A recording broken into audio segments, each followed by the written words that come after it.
इस सेशन में हम जो कुछ बात करने वाले हैं ये केवल हमारी नहीं, इस देश की डेस्टिनी को डिफाइन करने वाला है। और जो श्रीपाद जी ने अभी अपनी बात कही कि ऐसा क्यों होता है कि कोई भी व्यक्ति जब सुई से लेकर एरोप्लेन तक के इन्वेंशंस की बात करता है, इसके ऊपर भी चला देना, इन्वेंशंस की भी बात करता है तो हमें केवल व्हाइट स्किन ध्यान आती है। ऐसा हमारे साथ क्यों हुआ कि हम अपने ऊपर भरोसा करना भूल गए।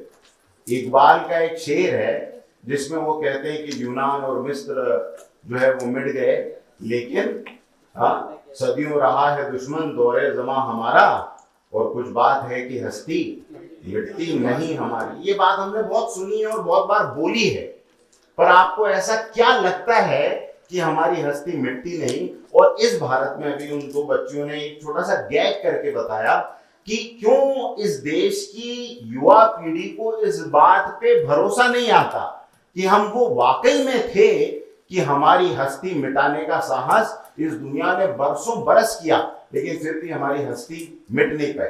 मेरा आप लोगों से एक क्वेश्चन है, इस पूरी टॉक को हम द्विज कहें, बॉर्न अगेन कहें, या भारत के अजेय भारत के रूप में पुनर्जन्म की बात करें, मैं आपसे एक बात पूछना चाहता हूं।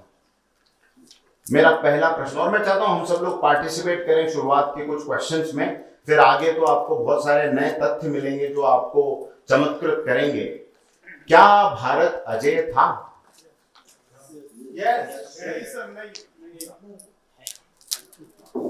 क्या भारत अजेय था? ओके, जिन लोगों ने था बोला है वो लिख लीजिए, जिन लोगों ने नहीं बोला है हम देखने की कोशिश करेंगे। हम भारत में हैं इसलिए हम भारत को बड़ा कह रहे हैं, या भारत में वाकई में वो गुण थे जिसकी वजह से भारत को बड़ा होना चाहिए, इसके बारे में भी हम बात करेंगे। क्या आज का भारत वैसा नहीं है जैसा पुराना भारत था? हाँ, इस बात में कितने लोग एग्री करते हैं कि वो पुराना जो अजेय भारत था, वो भारत जिसको देखने का साहस, जिसकी ओर आंखें उठाने का साहस लोग नहीं कर पाते थे, वैसा भारत आज नहीं है। और मेरा तीसरा क्वेश्चन,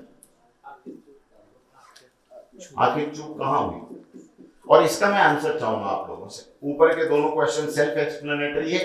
किसी समय में भारत ऐसा था कि लिखना पड़ा कि कुछ बात है कि हस्ती मिटती नहीं हमारी, और वाकई में यूनान मिट गया, मिस्र मिट गया, ग्रीक की सभ्यता मिट गई, लेकिन ये भारत की सभ्यता क्यों नहीं मिटती? कुछ बात है कि हस्ती मिटती नहीं हमारी, ये बात सच थी। आज का भारत वैसा नहीं है ये भी हम जानते हैं, लेकिन चूक कहां हुई? मैं दो चार रिप्लाई चाहता हूं, हाथ उठा के बात कहें कि चूक कहां हुई। आगम जी।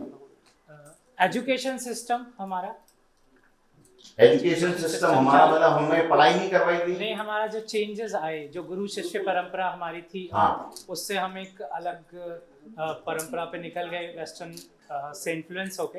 बहुत सुंदर। इसके अलावा यस शिल्पा जी, एक एक लाइन में आंसर हम सबको करना है। हम लोगों ने खुद के बिलीफ सिस्टम्स और खुद की फिलॉसफीज को छोड़ के वेस्टर्न को कॉपी करके हमने पूरा मैसअप कर दिया।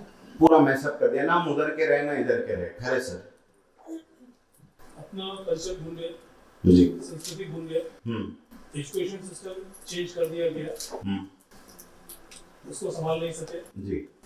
और सबसे ज्यादा जो जैसन पैदा हुए होते हैं वो और जगह पे नहीं देखने को मिले। शुरू से तोड़ना शुरू रखा, उनके तरफ मिल गए, सत्यानाश कर दिया, एकता नहीं होने पाई, इस वजह से पूरा सत्यानाश हो गया। बहुत बहुत धन्यवाद सर। मित्रों, आज का सेशन बहुत गंभीर है क्योंकि हंसी मजाक हमने बहुत की है, मोटिवेशन हमको बहुत मिला है, मनी के बारे में, फैमिली के बारे में हमने बहुत समझा। आज भारत के बारे में समझेंगे, उस भारत के बारे में जो हमसे और आपसे जुड़ा हुआ है। इस सेशन को आगे बढ़ाऊं इसके पहले मैं कुछ बातें कहना चाहूंगा। एक छोटी सी कहानी है, आप लोगों ने बहुत बार सुनी होगी।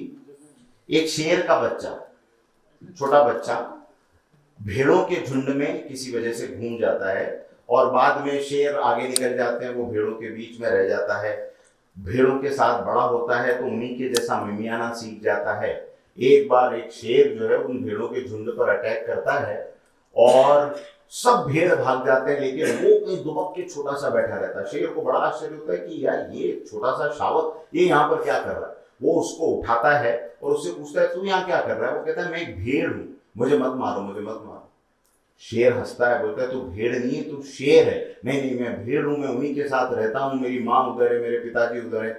वो उसको मुंह में दबाता है और एक तालाब के किनारे ले जाता है और वहां बोलता है तेरी शक्ल और मेरी शक्ल में तुझे कोई अंतर दिखाई देता है? वो कहता है कोई अंतर नहीं। फिर वो दहाड़ता है और बोलता है अब तू भी इस तरह से दहाड़ने की कोशिश कर। और एक बार जब वो प्रयास करता है तो वो उसी प्रकार का शेर बनता है जैसा कि ये शेर था। कहीं न कहीं हमारे अंदर ये इंफीरियरिटी कॉम्प्लेक्स है कि हम वो नहीं हो सकते जैसे पहले थे। और इसके पीछे की जो हिस्ट्री है उसको जानने के लिए आपको भारत को जानना पड़ेगा। एक बार आपने भारत को समझ लिया, भारत के गौरव को समझ लिया, तो ये जो चूक कहां हुई है ये आपको समझ में आ जाएगा। 7000 साल की हिस्ट्री अगले 60 मिनट में अगर हमको समझना हो भारत की, तो दिमाग को उतना ही फोकस्ड रखना पड़ेगा। इस समय में जिधर इधर उधर जाने की कोई भी गुंजाइश नहीं है। एक और बात मैं विशेष रूप से कहना चाहूंगा, क्योंकि भारत की हिस्ट्री को समझना है तो बहुत सारे डायमेंशंस को समझना पड़ेगा।